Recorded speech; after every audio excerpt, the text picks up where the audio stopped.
जय हिंद प्यारे साथियों, आपका स्वागत है हमारे YouTube चैनल ग्लांस एकेडमी पर। आज की इस वीडियो में हम डिस्कशन करेंगे उत्तर कुंजी के बारे में, जो होगा आपके यूपी पीजीटी 2021 का एग्ज़ाम 18 अगस्त को आज हुआ है। उसी में हम सिविक्स की आंसर की को जारी कर रहे हैं और इसके लिए हमने 3 से 4 पुस्तकें जो कि सबसे महत्वपूर्ण होती हैं पॉलिटिकल साइंस के लिए, ओपी गावा सर की पुस्तक, साथ ही साथ राजेश मिश्रा सर की पुस्तक, लक्ष्मीकांत की पुस्तक और उसके बाद जेपी सूद, ये महत्वपूर्ण पुस्तकों का हमने संकलन करके आपकी उत्तर कुंजी बनाने का प्रयास किया है। उम्मीद करते होंगे कि आपके इससे आंसर बहुत अधिक जो है कि आयोग के आंसर की से मैच करेंगे और आप लोग कमेंट बॉक्स में बताइएगा कि आपके कितने स्कोर कंप्लीट हो रहे हैं। तो शुरू करते हैं हम अपने पहले प्रश्न से। आपका पहला प्रश्न पूछा जा रहा है, अब तक के समाजों का इतिहास वर्ग संघर्ष का इतिहास है। यह पुस्तक किसके अंतर्गत थी? तो कम्युनिस्ट मैनिफेस्टो के अंतर्गत कार्ल मार्क्स के द्वारा यह स्टेटमेंट दिया गया है। आंसर हो जाएगा बी। सेकंड आपसे पूछ रहा है, निम्नलिखित में से कौन सा युग में सुमेलित नहीं है? तो देखिए, कार्ल मार्क्स की पुस्तक द पॉवर्टी ऑफ फिलॉसफी भी सही है, लेनिन की पुस्तक स्टेट एंड रिवॉल्यूशन भी सही है, फ्रेडरिक एंजल्स की भी पुस्तक सही है, लेकिन सी ऑप्शन इसका हो जाएगा सेकंड का कि जोसेफ स्टालिन की ये पुस्तक नहीं है। तो सेकंड का हो जाएगा सी ऑप्शन। थर्ड प्रश्न है आपका, राज्य एक नैतिक संस्था है और जैसे ही राज्य को नैतिकता का पाठ पढ़ाने की बात होती है तो बिना देखे आप कह सकते हैं आदर्शवादियों का स्टेटमेंट है। थर्ड का बी ऑप्शन होगा। अगला प्रश्न है, फोर्थ है आपका, कौन सा सुमेलित नहीं है? तो मोतीलाल नेहरू नेहरू रिपोर्ट से, जिन्ना साहब खिलाफत आंदोलन से संबंधित नहीं है बल्कि अली बंधु हैं, इसलिए बी ऑप्शन इज करेक्ट हो जाएगा। क्वेश्चन नंबर 5 आपके सामने क्वेश्चन नंबर 5 आ रहा है। पूछा जा रहा है, विधायी कार्य करने के लिए भारत की संसद की संयुक्त बैठक की अध्यक्षता करता है। तो सिंपल भाषा में पूछा जा रहा है, संयुक्त बैठक की अध्यक्षता तो लोकसभा स्पीकर के द्वारा की जाती है। ऑप्शन डी इज करेक्ट हो जाएगा। अगला प्रश्न है, रिपब्लिक पुस्तक के बारे में लिखा हुआ है, जो राजनीति पर लिखा गया ग्रंथ होने के बजाय शिक्षा शास्त्र पर लिखा गया सबसे महत्वपूर्ण ग्रंथ है। यह स्टेटमेंट रूसो के महोदय के द्वारा कहा गया है। 6 का डी आंसर इज करेक्ट। 7 का पूछा जा रहा है कि महिलाओं के लिए दशक यानी डिकेड्स फॉर वीमेन यूएनओ ने कब घोषणा की थी? तो 1976 से 85 के लिए घोषणा की गई थी। अगला प्रश्न है, शिक्षित बनो, संघर्ष करो, संगठित बनो। यह स्टेटमेंट BR अम्बेडकर साहब जी के द्वारा दिया गया है। 8 का डी ऑप्शन। 9 का देखेंगे तो समानता के अधिकार की बात हो रही है। 9 का बी ऑप्शन इज करेक्ट, 14 से 18। अगले प्रश्न को हम देखते हैं, क्वेश्चन नंबर 10। क्वेश्चन नंबर 10 में पूछा जा रहा है, लेसेस फेयर अर्थात अहस्तक्षेपवादी नीति यह स्वतंत्रता के नकारात्मक विचार से संबंधित है। 10 का बी। अगला पूछ रहा है आपसे, देखिए 10 का बी हो गया, लेकिन 11 का भी आंसर हम लोगों को नहीं मिल पाया है, इसलिए हम 11 के आंसर को स्किप करेंगे। आप लोग कमेंट बॉक्स में बताइएगा कि आप लोगों के अनुसार क्या आंसर हो सकता है। क्वेश्चन नंबर 12 सूची प्रणाली यानी लिस्ट सिस्टम का पूछ रहा है। सही जवाब डी हो जाएगा। जिस सूची को अपना मत देता है उसमें उम्मीदवारों की प्राथमिकता इंगित करता है। क्वेश्चन नंबर 13 है, कौन सी पुस्तक हेनरी फ्योल की रचना नहीं है? तो सी आंसर इज करेक्ट हो जाएगा। The theory of social and economic organisation Max Weber की पुस्तक है। क्वेश्चन नंबर 14 अगर हम देखते हैं, क्वेश्चन नंबर 14 है, अंतर्राष्ट्रीय कानून का जन्मदाता। बी ऑप्शन इज करेक्ट, ह्यूगो ग्रोसियस है। क्वेश्चन नंबर 15 आपसे पूछा जा रहा है। देखिए, अब हम क्वेश्चन नंबर 14 की अगर हम बात करेंगे तो यहाँ पर देखिएगा, वैश्विक सदस्यता और सामान्य उद्देश्य की अगर हम बात करेंगे यहाँ पर तो ये हो जाएगा आपका यूएनओ के द्वारा वैश्विक सदस्यता और सामान्य उद्देश्य की बात की जाती है। वहीं क्षेत्रीय सदस्यता सामान्य उद्देश्य यूरोपीय यूनियन के द्वारा की जाती है। क्षेत्रीय सदस्यता लेकिन सीमित उद्देश्य ये नाटो के द्वारा की जाती है और वैश्विक सदस्यता और सीमित उद्देश्य ये ILO के द्वारा की जाती है, international labour organisation.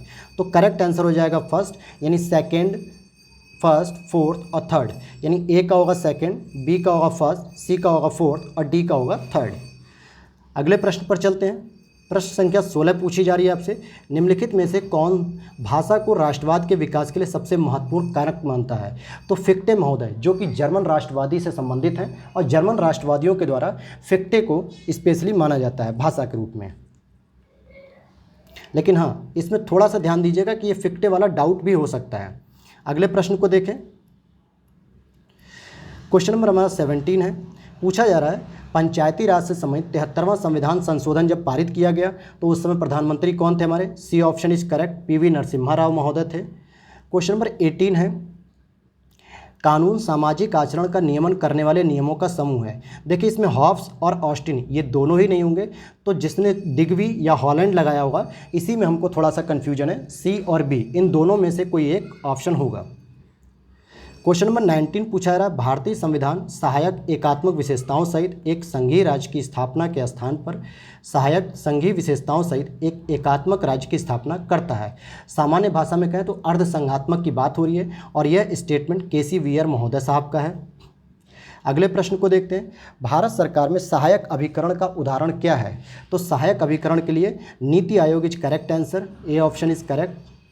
Question number 21 पूछ रहा है, कौन अतिवादी नहीं था? अतिवादी मतलब क्रांतिकारी या उग्रवादी नहीं था, तो Gopal Krishna Gokhale, D answer is correct, क्योंकि ये उदारवादी दल से संबंधित थे। क्वेश्चन नंबर 22 की बात करेंगे। पूछा जा रहा है, राज्य के रूप में कौन भूभाग को निश्चित अंग नहीं मानता है, यानी निश्चित भूभाग को राज्य का एक आवश्यक तत्व नहीं मानते हैं, तो सी आंसर इज करेक्ट हो जाएगा, जॉन सीले। अगला प्रश्न है 23 का, शांति के लिए एकता प्रस्ताव संयुक्त राष्ट्र संघ के किस अभिकरण की शक्ति में वृद्धि हुई? शांति के लिए एकता प्रस्ताव 1950 में ये पारित हुआ था। ये यूपी टीजीटी के एग्जाम में भी आया हुआ था 8 अगस्त को। सही जवाब हो जाएगा ए ऑप्शन, महासभा। अगला पूछा जा रहा है आपसे, इसका कूट मिलाना है, तो देखिए यूटोपियन समाजवाद से संबंधित हो जाएंगे आपके सेंट साइमन साहब, और वैज्ञानिक समाजवाद से संबंधित हो जाएंगे कार्ल मार्क्स साहब। और अगर हम आगे बात करेंगे, इसका सही जवाब हो जाएगा डी, यानी कि 4, 3, 1, 2। चलिए मैं इसको छोटा करके दिखा देता हूँ आपको, आप लोग देख लीजिए इसको। देखिए क्या पूछा, यूटोपियन के लिए हो जाएंगे सेंट साइमन, फेबियन के लिए हो जाएंगे सिडनी वेब, वैज्ञानिक के लिए हो जाएंगे कार्ल मार्क्स, और श्रेणी समाजवाद के लिए हो जाएंगे GDH कोल। अगले प्रश्न को हम देखते हैं। यहाँ पर पूछा जा रहा है, सत्ता के सहमति मॉडल की रचना किसने की? यह प्रश्न भी हमारे द्वारा डाउट में रखा गया, क्योंकि अभी तक इसका आंसर हमें नहीं मिल पाया है। हम लोग गलत आंसर नहीं बताएंगे, जो हमें पता है हम बस वही बताएंगे, और हमने कोशिश की है कि लगभग 120 प्रश्नों के आंसर आपको सही और सटीक बता दें। इसके लिए हमने महत्वपूर्ण पुस्तकों का सहारा लिया हुआ है। तो आपको कहीं भी भ्रमित नहीं होना है। यूट्यूब चैनल के तमाम वीडियोज़ होंगे जो केवल और केवल जो है कि कुछ कोटा पूर्ति करके अपने आंसर की इधर से उधर कॉपी पेस्ट करते हैं, लेकिन हमारे आंसर की में आपको पूरी तरीके से सत्यनिष्ठा और विश्वसनीयता मिलेगी। अगला प्रश्न है 26 में पूछ रहा, प्राकृतिक अवस्था शांति, सद्भावना, पारस्परिक सहयोग और सुरक्षा की अवस्था थी। जॉन लॉक का स्टेटमेंट ऐसा था। अगला प्रश्न है, एक कठोर संविधान वह है, कई लोगों ने लगाया है, जिसे संशोधित ना किया जा सके। यह गलत है, संशोधित होगा लेकिन सामान्य विधि से एक अलग हट के विधि बनेगी उसके द्वारा, तो सी ऑप्शन इज करेक्ट हो जाएगा। 28 की अगर हम बात करेंगे, 28 पूछा जा रहा है, जब वार्षिक केंद्रीय बजट अर्थात आर्टिकल नंबर 112 की बात हो रही है, लोकसभा में अगर पारित नहीं होगा तो क्या होगा? प्रधानमंत्री को अपनी मंत्रिपरिषद का त्यागपत्र प्रस्तुत करना पड़ता है कि हम सरकार चलाने के योग्य नहीं है, क्योंकि हमारा बजट ही पास नहीं हो पाया। प्रश्न संख्या 29 की अगर हम बात करते हैं, आइए 29 देख लेते हैं। पूछा जा रहा है, किस प्रशासकीय अभिकरण के पास कार्य संपादन का एकाधिकार होता है? तो ये हो जाएगा आपका लाइन एजेंसी अर्थात सूत्र अभिकरण। जैसे नीति आयोग है, नीति आयोग अपने कार्यों के लिए पूरी तरीके से क्या है, मोनोपोली है, एकाधिकार होता है उसके पास। अगला प्रश्न है, राम मनोहर लोहिया किसके समर्थक हैं? ए ऑप्शन इज करेक्ट, विकेंद्रित समाजवाद। 31 प्रश्न है, निम्नलिखित युग्मों में से कौन सा उत्तम शासन का सार है? डी ऑप्शन इज करेक्ट, पारदर्शी और जवाबदेह प्रशासन। अगला प्रश्न है आपका, राजनीति विज्ञान समाज विज्ञानों का वह भाग है जिसका संबंध राज्य के आधार और सरकार के सिद्धांतों से होता है। सही जवाब हो जाएगा पॉल जेनेट, ये पॉल जेनेट साहब की परिभाषा है। अगला प्रश्न है, किस लेख का अर्थ है कि हम हुक्म देते हैं, यानी कि वी कमांड? तो हो जाएगा परमादेश, बी ऑप्शन इज करेक्ट हो जाएगा। क्वेश्चन नंबर 34 को अगर हम देखें, जिस भी मित्र ने ये PDF भेजी है थोड़ा सा ज़्यादा गैप रख के भेजा है, इसीलिए जो है कि आपको अगले प्रश्न आने के लिए समय लग रहा होगा। अगला प्रश्न पूछ रहा है, 92 में एजेंडा फॉर पीस किस सेक्रेटरी यानी जनरल महासचिव ने दिया था? तो Boutros Ghali, B answer is correct. Question number 35 पूछा जा रहा है, तो देखिए यहाँ पे 35 का हो जाएगा सी ऑप्शन, क्योंकि पितृसत्तात्मक जो थियरी है इसके मैक्लोनेन नहीं बल्कि हेनरी मैन है। अगला प्रश्न है क्वेश्चन नंबर 36, इसको भी छोटा कर देते हैं। 36 में अगर हम बात करेंगे, देखिए 36 का मार्गेंथाउ की बात करेंगे तो यथार्थवादी संप्रदाय से संबंधित है। बर्नार्ड कोहेन की बात करेंगे तो निर्णय निर्माण उपागम से संबंधित है। मार्टिन कैपलान साहब व्यवस्था सिद्धांत से, और इमाइल बर्ड खेल सिद्धांत से। तो इस आधार पे 36 का हो गया ए ऑप्शन इज करेक्ट। अगला प्रश्न, अच्छा इस बात का ध्यान दीजिएगा आप लोग कि हम जो पेपर सॉल्व कर रहे हैं वो हमारे पास सेट नंबर डी है। इस चीज़ का ध्यान दीजिएगा कि सेट नंबर डी है। इस अगर आपका सेट नंबर डी है तब तो आपको ज़्यादा परेशानी नहीं होगी, और जिसका set number A B C है तो एक क्वेश्चन की सीरीज जहाँ से शुरू हो रही होगी वहाँ पे आपको मिल जाएगा। अगला प्रश्न पूछ रहा है नगर राज्य का संबंध। तो नगर राज्य भाई अरस्तु और प्लेटो के समय में मिलते थे, प्राचीन यूनानी युग से संबंधित हैं। C option is correct. अगला प्रश्न सर्वोच्च विधि अधिकारी। तो विधि अधिकारी कौन होता है? भारत का सर्वोच्च विधि अधिकारी भारत का महान्यायवादी होता है, जो भारत सरकार की तरफ से क्या करता है? वकालत करता है या भारत सरकार के बचाव करते हैं पक्ष।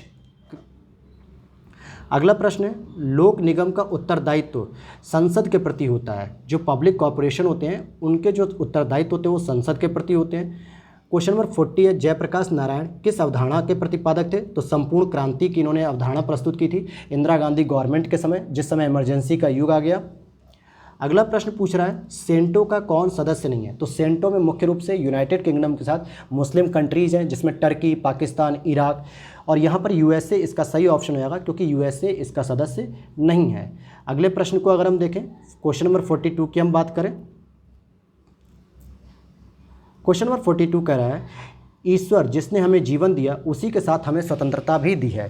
तो ये जेफरसन है जो कि अमेरिकी संविधान निर्माता थे, जेफरसन और मेडिसन, तो इन्होंने ही जो है कि स्टेटमेंट दिया था। अगला प्रश्न है आपका अध्यक्षात्मक शासन प्रणाली आधारित होती है एक व्यक्ति में सत्ता केंद्रित करने पर।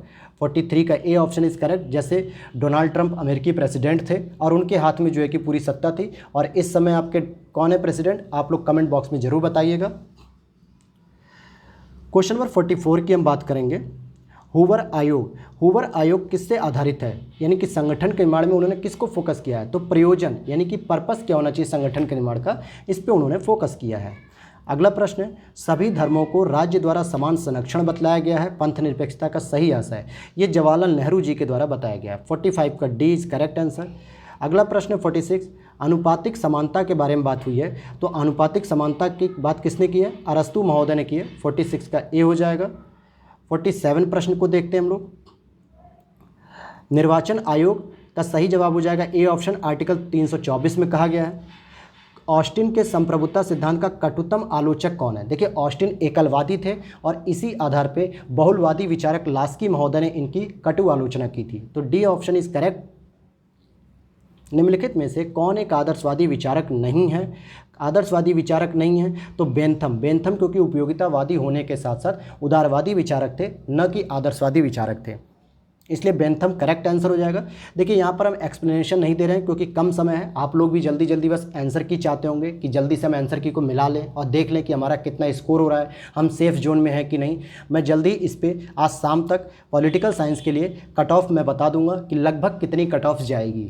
वो अप्रॉक्स होगी, एग्जैक्ट नहीं होगी, लेकिन एक पेपर के ट्रेंड को देख के समझ में आ रहा है कि पेपर ना तो बहुत ईजी है और ना ही बहुत हार्ड है। एवरेज क्वेश्चन रखे हैं। पिछली बार के पीजीटी एग्जाम जो हुए थे उसमें मैक्सिमम फोकस था पब्लिक एडमिनिस्ट्रेशन पर, लेकिन इस बार के एग्जाम में लगभग सभी सेक्शन को इन्होंने कवर किया है, चाहे वो थियरी हो, चाहे वो थिंकर हो, या फिर आईआर हो, या फिर इंडियन पॉलिटी हो, या पब्लिक एडमिनिस्ट्रेशन हो, लगभग सभी से उन्होंने पेपर को कंसाइज किया है। तो हम साथ में जो है कि एक कट ऑफ की वीडियो जरूर डालेंगे। अभी हम आंसर की पर देखते हैं। क्वेश्चन नंबर 50 है न्यायिक पुनरावलोकन की अवधारणा की उत्पत्ति। तो उत्पत्ति यूएसए में हुई थी, ए ऑप्शन इज करेक्ट। 51 को देखिए 51 भी हम लोग छोड़ेंगे क्योंकि इस पर भी हमें डाउट है। ऐसे स्टेटमेंट जनरली पता नहीं कहाँ से मिल जाते हैं एग्जामिनर को, हमें तो नहीं मिलते, अच्छी अच्छी बुकें पढ़ने पर भी हो सकता है कहाँ से एग्जामिनर ने पढ़ा है, इसलिए इस प्रश्न को छोड़ दिया जा रहा है। क्वेश्चन नंबर 52 पूछ रहा है कि राष्ट्रपति अपना पद त्याग का त्यागपत्र किसको देता है? उपराष्ट्रपति को देता है। 52 का सही आंसर हो जाएगा बी ऑप्शन। अगला आपसे 53 पूछा जा रहा है अपने ऊपर, अपने शरीर और मन पर व्यक्ति संप्रभु है। यह स्टेटमेंट जीएस मिल महोदय का है और इन्होंने अपनी सबसे प्रसिद्ध पुस्तक ऑन लिबर्टी में यह स्टेटमेंट दिया था। अगला प्रश्न है संयुक्त राष्ट्र के महासचिवों को उनके नियुक्ति क्रम में व्यवस्थित कीजिए। तो अगर हम इनके नियुक्ति क्रम की बात करेंगे तो यू थांट महोदय 1961 से 71 तक थे, और वाल्धाइम की बात करेंगे तो ये 72 से 81 तक थे, और ट्रिगवेली की बात करेंगे तो ये 46 से 52 तक थे, और हैमरशोल्ड की बात करेंगे तो ये 1953 से लेकर 61 तक थे। तो इस आधार पे सबसे पहले त्रिगवेली साहब आएंगे, फिर हैमरशोल्ड साहब आएंगे, फिर यूथांड साहब आएंगे और फिर कुर्ट वाल्डहाइम साहब आएंगे। यानी सही जवाब हो जाएगा आपका सी ऑप्शन इज करेक्ट। अगला प्रश्न है, किसने आधुनिक सभ्यता को 4 दिन की चांदनी कहा था? सही जवाब हो जाएगा महात्मा गांधी जी ने कहा था। अगला प्रश्न है 56, पॉलिटिक्स एमॉन्ग नेशन। यह पुस्तक मार्गेंथाउ महोदय की है जो यथार्थवादी राजनीति की बात करते हैं, एच.जे. मार्गेंथाउ। 57 प्रश्न को देखिए, ऑस्टिन ने अपनी किस पुस्तक में संप्रभुता के सिद्धांत की व्याख्या की है? तो लेक्चर्स ऑन जूरिस्प्रूडेंस की बात की है। 58 की बात करेंगे, कौन सा सही नहीं है? तो लिप्सिट वेल्थ ऑफ नेशंस, क्योंकि वेल्थ ऑफ नेशंस किसकी पुस्तक है? आप लोग कमेंट बॉक्स में जरूर बताइएगा। इकोनॉमिक्स से संबंधित हैं ये राइटर, मैंने हिंट दे दिया है। बाकी ABC तीनों सही हैं। अगला प्रश्न है 59 में पूछा जा रहा कौन सा युग में सुमेलित नहीं है? तो नव मानववाद, जो कि अरविंद घोष का नहीं है बल्कि M.N. रॉय, मानवेंद्र नाथ रॉय का है, अरविंद घोष का नहीं है, इसलिए बी ऑप्शन इज करेक्ट हो जाएगा क्योंकि ये सुमेलित नहीं है। 60 प्रश्न है, कौटिल्य के अर्थशास्त्र में कितने अधिकरण हैं? तो 15 अधिकरण हैं। अगला प्रश्न है आपका प्लेटो से संबंधित है। प्लेटो ने मिश्रित संविधान की जो अवधारणा का उल्लेख किया है वो द लॉज पुस्तक में किया है, क्योंकि उन्होंने अपनी द रिपब्लिक जो पुस्तक थी उसमें बहुत ही आदर्श राज्य की बात की थी कि एक ऐसा आदर्श राज्य होगा जहाँ पर दंड की आवश्यकता नहीं होगी, केवल शिक्षा से ही व्यक्ति अपना काम चलाएगा और नैतिकता की बात करेगा। लेकिन जब व्यवहारिक रूप में उन्होंने देखा तो उन्होंने एक संविधान की बात की, एक दंड की बात की, कानून व्यवस्था की बात की, जो कि द लॉज में स्पष्ट रूप से उन्होंने वर्णित किया है। और आप इस वीडियो को जरूर शेयर कीजिएगा अपने उन मित्रों के साथ जिन्होंने आज ये पेपर दिया था सिविक्स का, क्योंकि उन्हें भी ऑथेंटिक और अच्छी आंसर की मिलनी चाहिए। और हमने ये बहुत ही अच्छी अच्छी किताबों से पूरे के पूरे आंसर की बनाई है, इसीलिए हमें एग्ज़ाम्स 12 बजे तक हमें पेपर मिल चुका था, लेकिन 3 से 4 घंटा लगा पूरे आंसर को सही से ढूंढने में, क्योंकि हम चाहते थे कि आपके पास जो आंसर पहुँचे वो सटीक आंसर हो और बहुत अच्छे लेवल पे हो, कोई डाउट ना रह जाए उसमें और फिर आपको इधर उधर भटकना ना पड़े। चलिए क्वेश्चन नंबर 62 की बात करेंगे। तो सर्वोच्च न्यायालय अपने निर्णय और आदेश को दोबारा रिव्यू कर सकता है, आर्टिकल 137 में यह स्टेटमेंट कहा गया है। अगला प्रश्न है, DPSP के बारे में कहा गया है कि एक ऐसे चेक है जो बैंक की सुविधा पर निर्भर करता है जिसका भुगतान करना। यह स्टेटमेंट KT शाह महोदय का है। अगला प्रश्न है, कौन एक संविदावादी विचारक नहीं है या रचना नहीं है? तो देखिए ऑन लिबर्टी ये JS मिल की है, और जबकि JS मिल संविदावादी नहीं है बल्कि जॉन लॉक हैं, रूसो हैं और हॉब्स हैं। अगला प्रश्न है आपका 65, पूछा जा रहा है शक्ति संतुलन स्थापित करने का साधन नहीं है। तो देखिए मैत्री यानी कि संधि कर सकते हैं, दोस्ती की संधि या दुश्मनी की संधि करके भी हम शक्ति को बैलेंस करते हैं, शस्त्रीकरण और निशस्त्रीकरण करके भी हम बैलेंस करते हैं, और किसी भी कारणवश क्षतिपूर्ति अगर हमें देनी पड़ती है तो हम शक्ति को मेंटेन करते हैं, शक्ति संतुलन बनाए रखते हैं। लेकिन अहस्तक्षेप यहाँ पे इसका सही जवाब हो जाएगा, क्योंकि अहस्तक्षेप इसका साधन नहीं है। अगला प्रश्न है 66, यहाँ पे प्रश्न पूछा जा रहा है छावनी बोर्ड के संबंध में निम्नलिखित में से क्या सही नहीं है? कार्यपालिका प्रस्ताव पर यह निर्मित की गई थी और इसीलिए हम इसको कह सकते हैं संविधानेतर या गैर संवैधानिक प्रोविजंस है ये, तो इसलिए वैधानिक संस्था नहीं मानी जाएगी। तो डी आंसर इज करेक्ट हो जाएगा, क्योंकि जो कार्यपालिका के आदेशों के द्वारा जब किसी संस्था की स्थापना की जाती है, जैसे नीति आयोग को हम कह दें जो योजना आयोग का रूप लिया गया है, तो ये भी क्या गैर संवैधानिक है। दूसरी भाषा में संविधानेतर यानी संविधान में इसका वर्णन नहीं है और न ही संसदीय किसी विधि में है, तो ये एक्ट के माध्यम से नहीं बना हुआ है, इसलिए ये वैधानिक संस्था नहीं है। अगला प्रश्न है संयुक्त राज्य अमेरिका और रूस के बीच यानी कि USSR के बीच जो देतांत का समय आया था 1970 के समय, जब कोल्ड वार में थोड़ी सी शिथिलता आई थी, तो दोनों के मध्य तनाव में शिथिलता आई थी, तो ये बी आंसर इज करेक्ट हो जाएगा। 68 की बात करेंगे, राजनीति विज्ञान को विज्ञान नहीं मानते हैं, FW मैटलैंड। अब इस पर बहुत सारे बच्चों ने जेलिनेक भी बताया है और जेलिनेक आंसर बताया, लेकिन आगे ही आप एक और क्वेश्चन पढ़ेंगे जो मैटलैंड के हैं, और वो दोनों ही राजनीति विज्ञान पे संबंधित मैटलैंड के ही स्टेटमेंट है। आगे वो क्वेश्चन आएगा तो मैं आपको बताऊंगा। 68 का डी आंसर इज करेक्ट हो जाएगा। 69 की अगर हम बात करते हैं, मैं जल्दी करने की कोशिश कर रहा हूँ, ज़्यादा लेट नहीं होगा। कौन राष्ट्रीय हित को विश्व राजनीति का अंतिम और निर्णायक तत्व मानता है? तो राष्ट्रीय हित के लिए यथार्थवादी बात करते हैं यानी मार्गेंथाउ हो जाएंगे 69 का ए। 70 की बात करेंगे तो क्या प्रशासन पर विधायी नियंत्रण का साधन नहीं है? ये तीनों ही, ये भी प्रश्न जो है कि यूपी TGT 2021 के 8 अगस्त के एग्जाम में पूछा गया था, रिपीट कर दिया गया है। सही आंसर हो जाएगा प्रदत्त विधान। प्रदत्त विधान के माध्यम से नियंत्रण नहीं रखा जाता बल्कि कार्य करने के लिए एक स्वतंत्रता दी जाती है। क्वेश्चन नंबर 71 की बात करेंगे। किस देश की संसद को संसदों की जननी कहते हैं? तो ब्रिटेन सही आंसर हो जाएगा। अगला प्रश्न है, नेतृत्व के गुणमूलक दृष्टिकोण के प्रणेता कौन है? तो Chester Barnard, B answer is correct. अगला प्रश्न है, न्यायिक पुनर्वलोकन की शक्ति प्राप्त है सर्वोच्च न्यायालय और उच्च न्यायालय दोनों को, D answer is correct. 74, Kaplan के अनुसार शक्ति संतुलन अव्यवस्था सर्वाधिक संभावित परिणति होगी, बाईपोलर वर्ल्ड की वो बात करते हैं, द्विध्रुवीय, तो सी आंसर इज करेक्ट। जो मार्टिन कापलान है इन्होंने व्यवस्था सिद्धांत का प्रतिपादन किया है और उसमें अंतर्राष्ट्रीय स्तर पे विश्व की व्याख्या की और उन्होंने ये कहा कि बाईपोलर वर्ल्ड ज़्यादा बेहतर था। अगला प्रश्न है 75 कि कौन सा संयुक्त राष्ट्र का ऐसा अंग है जिसकी जिम्मेदारी अंतर्राष्ट्रीय शांति और सुरक्षा के लिए जिम्मेदार है? तो ये हो जाएगा सुरक्षा परिषद, इसका मुख्य कार्य होता है, जबकि महासभा अंतर्राष्ट्रीय शांति और सुरक्षा के लिए सिफारिश करती है और जबकि यह कार्य या जिम्मेदारी किसकी होती है? सुरक्षा परिषद की होती है। प्रश्न संख्या 76 देखते हैं हम लोग, बस थोड़ा सा और है, पेशेंस रखिए बस। राजनीति विज्ञान हमें बतलाता है, देखिए 76 को भी हमने डाउट में रखा है क्योंकि इसका आंसर भी नहीं मिल पा रहा है। कुछ ऐसे स्टेटमेंट होते हैं जिनके आंसर हम लोग बहुत सारी बुकों में खोजने का प्रयास करते नहीं मिलता है, गूगल पे भी डालोगे तो नहीं मिलेगा, इसलिए वो आयोग के आंसर की पे ही निर्भर करेगा।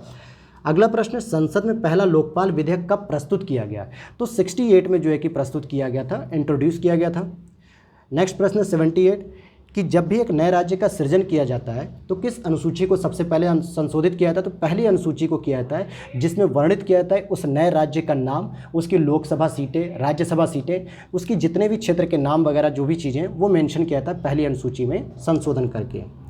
79, राजनीति को विज्ञान मानना तो बहुत दूर की बात है, यह कलाओं में भी सबसे पिछड़ी हुई कला है। देखिए यही प्रश्न था जो मैटलैंड के आगे वाले प्रश्न पे मैंने कहा था, तो ये दो प्रश्न आ गए हैं, इसका सही जवाब हो जाएगा मैटलैंड। अगला प्रश्न है आपका, अगला प्रश्न है गांधी के दर्शन से संबंधित है। देखिए न्यासिता भी है, नई तालीम भी है, सर्वोदय भी है, हिजरत नहीं है। हिजरत का मतलब होता है कि संकट के समय देश छोड़ के भाग जाना या क्षेत्र को छोड़ के भाग जाना, जबकि गांधी जी संकट के समय देश छोड़ के कभी नहीं भागने की बात करते थे, इसलिए आप तीसरे को कैंसिल कर देंगे तो 1, 2, 4 ए स्टेटमेंट इज करेक्ट हो जाएगा। क्वेश्चन नंबर 81 की हम बात करेंगे। हम क्वेश्चन नंबर 81, देखिए निष्पादन बजट वाले इस क्वेश्चन में भी थोड़ा सा डाउट है, लेकिन मेरे हिसाब से 1968 होना चाहिए। बाकी देखते हैं आयोग क्या आंसर देता है और आप लोगों ने क्या लगाया है क्या समझ के, तो आप लोग जरूर कमेंट बॉक्स में बताइएगा। अगला प्रश्न है राज्य जीवन की मूलभूत आवश्यकताओं के निमित्त अस्तित्व में आता है और श्रेष्ठ जीवन के लिए अस्तित्व में बना रहता है। यह अरस्तु का बहुत ही प्रसिद्ध कथन है। अगला प्रश्न है कौन सा उद्देश्य भारत के संविधान की प्रस्तावना में सम्मिलित नहीं है? तो देखिए आर्थिक स्वतंत्रता की बात नहीं की जाती है, जबकि 5 प्रकार की स्वतंत्रता हमारे यहाँ होती है, विचारों की, अभिव्यक्ति की, विश्वास की, उपासना की। अगला प्रश्न है मौलिक अधिकारों के कार्यवाहन को निलंबित कौन कर सकता है? तो संसद कर सकती है उचित विधियों का निर्माण करके, आर्टिकल 368 का प्रयोग करते हुए। 85 प्रश्न, भारत का सर्वोच्च न्यायालय मुख्य न्यायमूर्ति और अन्य कितने न्यायाधीशों से मिलकर बनता है? तो देखिए 34 होते हैं उसमें टोटल, जिसमें 33 + 1 का कॉन्सेप्ट है, तो बी ऑप्शन इज करेक्ट हो गया। क्वेश्चन नंबर 86 की अगर हम बात करेंगे, शक्ति अभिजन का सिद्धांत यानी कि पावर एलीट, तो ये सी राइट मिल्स साहब के द्वारा दिया गया है। दबाव समूह कौन सा तरीका नहीं अपनाते हैं? तो चुनाव नहीं लड़ते हैं वो। अगला प्रश्न है 88, पूछा जा रहा है कौन सा विधेयक ऐसा है जो भारतीय संसद के दोनों सदनों से विशेष बहुमत के साथ अलग अलग रूप से पारित होता है, यानी कि लोकसभा से अलग, राज्यसभा से अलग? तो संविधान संशोधन विधेयक 88 का ए। बहुलवादी महत्व देते हैं समूहों और संगठनों को, बी ऑप्शन इज करेक्ट। अगला प्रश्न है आपका, मार्क्स ने नौकरशाही की प्रशंसा निम्न में से किस विशेषता के लिए की है? तो वो कहते हैं कि नौकरशाही एक तार्किक परिणाम है, रैशनैलिटी है, तो तार्किकता को फोकस करते हैं। 90 का ए आंसर इज करेक्ट हो जाएगा। 91 की हम बात करेंगे। देखिए 91 की बात करेंगे तो हम इसको अगर छोटा कर देते हैं, आइए जल्दी समझ लेते हैं हम इसको भी। मुझे पता है कि आप लोगों को बहुत जल्दी हो रही है कि जल्दी से सर आंसर बता दें, तो बस थोड़ा सा धैर्य रखिए, लगभग आ चुका है। देखिए एडमंड बर्ग रूढ़िवादी हैं, रॉबर्ट नॉजिक इच्छा स्वतंत्रवाद या लिबर्टेरियनिज्म है, जेरमी बेंथम उपयोगितावादी हैं और मैकेंटायर समुदायवादी हैं। तो इस आधार पर डी आंसर इज करेक्ट हो जाएगा। अगला प्रश्न है, लोक निगम जो है वो प्रशासन क्या प्राप्त करने की चेष्टा करते हैं? सार्वजनिक जवाबदेहिता का कारोबारी दक्षता के साथ मिश्रण। तो 92 का हो जाएगा डी। भारत के किस संविधान में लिखा हुआ है कि ये भारत का संविधान होगा, अर्थात इस संविधान का संक्षिप्त नाम है कि द कॉन्स्टिट्यूशन ऑफ इंडिया। तो आर्टिकल 393 के अंतर्गत यह कहा गया है। अगला प्रश्न है आपका क्वेश्चन नंबर 94। निर्णय विभिन्न विकल्पों के चुनाव की एक सरलतम विधि है। तो विभिन्न विकल्पों के चुनाव के लिए ये टेरी जो है लेखक हमारे यानी कि विचारक जो टेरी हैं, टेरी महोदय, उन्होंने ये दिया है स्टेटमेंट। 95 का हो जाएगा, देखिए यह ईश्वर की विवेक की विशुद्ध वाणी है, यानी कि कानून जो है समस्त वासनाओं से रहित है, ऐसा स्टेटमेंट हीगल महोदय के द्वारा दिया गया है। तो इसका हो जाएगा सही जवाब डी, उपयुक्त में से कोई नहीं। 96 की बात करेंगे, कौन सा जोड़ा गलत है? तो C option is correct. Railway staff college Ahmedabad में नहीं बल्कि बड़ोदरा में है। अगला प्रश्न है, मार्क्सवादियों के अनुसार राज्य एक वर्गीय संरचना है। 97 का ए। 98 युद्ध पुरुष के लिए वही है जो स्त्री के लिए मातृत्व, यह स्टेटमेंट मुसोलिनी ने दिया था। क्वेश्चन नंबर 99, निम्नलिखित में से कौन सा एक संसदीय शासन का लक्षण नहीं है? तो विधायिका एवं कार्यपालिका में पूर्ण पृथक्करण नहीं होना चाहिए, बल्कि वो एक दूसरे पर क्या होते हैं, एक दूसरे के साथ सामंजस्य बनाकर आगे चलते, कोलैबोरेशन के साथ। कौन बिम्स्टेक का सदस्य नहीं है? तो स्पेन बिम्स्टेक का सदस्य नहीं है। और अभिप्रेरणा के द्विघटक विचारधारा यानी 2 फैक्टर थ्योरी किसने दी थी? तो हर्जबर्ग ने दी थी। C option is correct. अगला प्रश्न है, उदारवादी प्रजातंत्र की विश्वव्यापी विजय को इतिहास के अंत यानी कि एंड ऑफ हिस्ट्री की स्टेटमेंट किसने दिया था? तो फ्रांसिस फुकुयामा महोदय ने दिया था 1991 में। जब यूएसएसआर का विघटन हो गया था तो समाजवादी विचारधारा ध्वस्त हो गई, तो इनको लगा कि उदारवादी विचारधारा पूरी दुनिया में जीत चुकी है।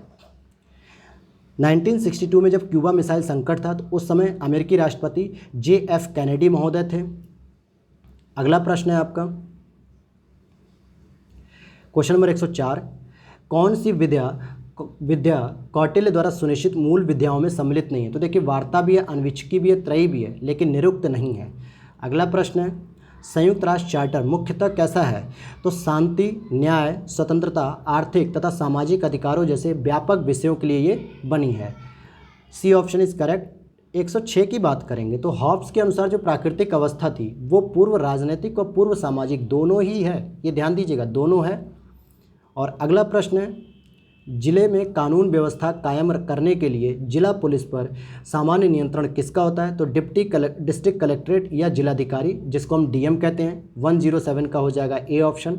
अब प्लीज़ इस वीडियो को लाइक कर दीजिएगा, आपके लिए बहुत मेहनत से हम आंसर की बना के लाए हैं और इसलिए हम लोगों को मोटिवेशन मिलता है, जिससे हम लगातार हम आंसर की डालते रहते हैं। और हम जल्दी ही अभी इकोनॉमिक्स की भी आंसर की लेकर आने वाले हैं। और हमने टीजीटी एग्ज़ाम 2000 जो आपके 8 अगस्त को हुए थे उसकी भी आंसर की हमने अपने चैनल पर डाल दी है, आप वहाँ जाकर उसको भी विजिट कर सकते हैं।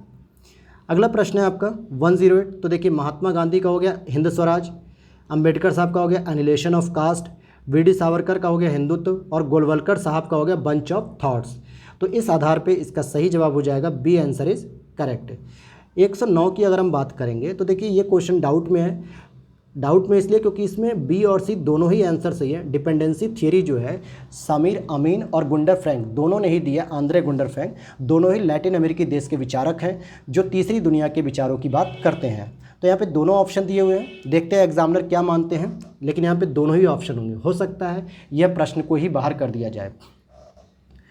सामूहिक सुरक्षा व्यवस्था अनुमति नहीं देती है शस्त्रीकरण और तटस्थता की। अगर आप एक ग्रुप में अपनी सिक्योरिटी को रखते हैं, यानी कि समूह में आप कहते हैं कि हम समूह में एकजुट हैं, तो आप तटस्थ नहीं रह सकते। अगर आप पर संकट आए तो आपका दोस्त अगर आपकी मदद कर रहा है तो उस पर भी संकट आने पे आप तटस्थ नहीं रहेंगे, बल्कि उसके साथ जुड़ेंगे, उसके साथ खड़े रहेंगे। तो इसलिए इसका सी हो जाएगा करेक्ट आंसर, क्योंकि दोनों ही कार्य नहीं होते हैं। 111 में कहा जा रहा है एक वित्त विधेयक किसकी सिफारिश के बिना विधानसभा में प्रस्तुत नहीं हो सकता। तो विधानसभा की बात हो रही तो राज्यपाल की स्वीकृति के बिना नहीं पारित हो सकता या प्रस्तुत नहीं हो सकता। जैसे कि राष्ट्रपति की स्वीकृति से पहले लोकसभा में कोई वित्त विधेयक 112 का प्रयोग करके नहीं लाया जा सकता। अगला प्रश्न है आपका 112 में कह रहा है कि स्वतंत्रता और समानता एक दूसरे के पूरक हैं, ये F.A. हेयक महोदय ने कहा है। अगला प्रश्न है भारत के संविधान के अंतर्गत निम्नलिखित में से कौन सा मूल कर्तव्य नहीं है। तो लोक निर्वाचन मतदान देना यह मूल कर्तव्य नहीं है। अगला प्रश्न पूछा जा रहा है आपसे देखिए ये पूछा जा रहा है मॉन्ट्रियल प्रोटोकॉल को अगर हम देखेंगे तो ये जलवायु परिवर्तन से संबंधित है, ट्रिप्स को देखेंगे तो विश्व व्यापार से संबंधित है। अगर इन दोनों की ही बात अगर आप कर देते तो भी आपको पता चल जाता। और अगर हम बात करें FMCT तो देखिए इसका सही जवाब जो हो जाएगा वो हो जाएगा A option, third, first, second, fourth. अगला प्रश्न है आपका और ये लास्ट होगी स्लाइड, बस जल्दी आपको फ्री हो जाएंगे। थोड़ा सा पेपर देखिए ब्लर है लेकिन मैं पढ़ देता हूँ। स्वतंत्रता और समानता एक दूसरे के विरोधी हैं, यह मत लॉर्ड एक्टन महोदय का है। बहुत बार यह प्रश्न आता है। अगला प्रश्न है निम्नलिखित में से किसका संबंध शीत युद्ध से नहीं है। तो देखिए फुलटन भाषण के माध्यम से शीत युद्ध की शुभारंभ हुआ, ट्रूमैन डॉक्ट्रिन ने भी शीत युद्ध की वृद्धि में सहायता की, और मार्शल प्लान जो कि यूरोपीय देशों को सेकेंड वर्ल्ड वार के बाद इकोनॉमिकली जो है रिकवरी करने के लिए एक तरीके से डॉलर दिया गया, या इसको डॉलर डिप्लोमेसी भी कहा जाता है कि आपकी आर्थिक व्यवस्था सुधारी जाए। और ऐसे में एक होड़ लग गई कि रूस देगा सबसे अधिक या अमेरिका देगा, तो इसने भी सहयोग किया। तो इसका सही जवाब हो जाएगा डी, उपयुक्त में से कोई नहीं, यानी तीनों ने ही शीत युद्ध में वृद्धि की थी। अगला प्रश्न है भारत और पाकिस्तान एससीओ के मेंबर कब बनते हैं। तो 2017 में बनते हैं। अगला प्रश्न है कौन आधुनिक उदारवाद है, या आधुनिक व्यक्तिवाद की बात हो रही है। तो लास्की महोदय इज करेक्ट आंसर। 119 से पूछा रहा है यूपीएससी के चेयरपर्सन और उसके मेंबर्स का कार्यकाल कितना होता है। तो 6 वर्ष होता है। अगला प्रश्न है 120 किसने समाजवाद के अंतर्गत सांस्कृतिक क्रांति की बात की थी। तो माओ से तुंग ने कहा था सांस्कृतिक क्रांति। और अगला प्रश्न है भारत के गवर्नर जनरल, यह पद जो है कि भारत के किस एक्ट के द्वारा लाया गया। तो चार्टर एक्ट 1833। देखिए बंगाल के गवर्नर जनरल को तो रेगुलेटिंग एक्ट के द्वारा लाया गया, 1833 एक्ट के द्वारा भारत का गवर्नर जनरल वर्ड यूज किया गया है। अगला पूछ रहा है कि संप्रभुता के बहुलवादी सिद्धांत के समर्थक नहीं है। तो बौद्धा नहीं है, क्योंकि बौद्धा एकलवादी समर्थक हैं।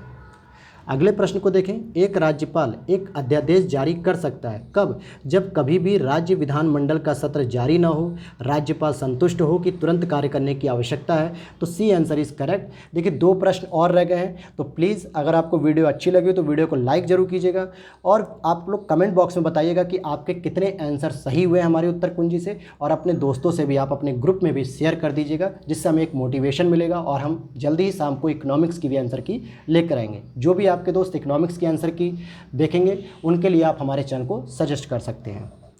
अगला प्रश्न है 124 हेयर प्रणाली क्या होती है। तो एकल संक्रमणी मत प्रणाली होती है, जिसका प्रयोग हम राष्ट्रपति के चुनाव में भी करते हैं। और लास्ट प्रश्न है जिला और सत्र न्यायाधीश किसके सीधे नियंत्रण में कार्य करता है। तो सही जवाब हो जाएगा राज्य का उच्च न्यायालय। तो ये थे आपके 125 प्रश्नों में से लगभग 120-121 प्रश्नों के आंसर, क्योंकि 2 से 3 प्रश्न हर एग्जाम में कुछ डाउट में होते हैं जिसके आंसर हमें नहीं मिल पा रहे हैं। लेकिन मैं उम्मीद करूँगा कि इससे भी आपको एक आइडिया लग जाएगा कि आपके कितने आंसर सही हैं। और मैं शाम को एक कट ऑफ की वीडियो जरूर बनाऊंगा, क्योंकि मुझे पेपर में एक ट्रेंड दिख रहा है कि कितनी इसकी मेरिट जा सकती है। तो मिलते हैं शाम के लिए, तब तक के लिए जय हिंद, जय भारत।